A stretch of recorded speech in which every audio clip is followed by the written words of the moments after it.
আসসালামু আলাইকুম। এই দেখো আমার সোনা আম্মাটা কেমন ড্রাগন ফ্রুট খাচ্ছে। ওর ফ্রুট খুবই একটা পছন্দের ফল।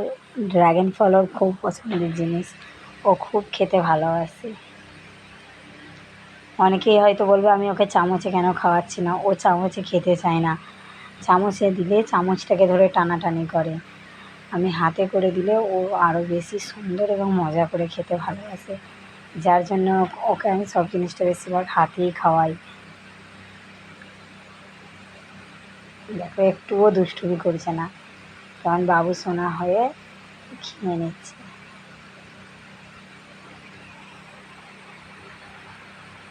যদি ভিডিওটা ভালো লাগে তো লাইক কমেন্ট করে চ্যানেলটিকে সাবস্ক্রাইব করে দেবেন।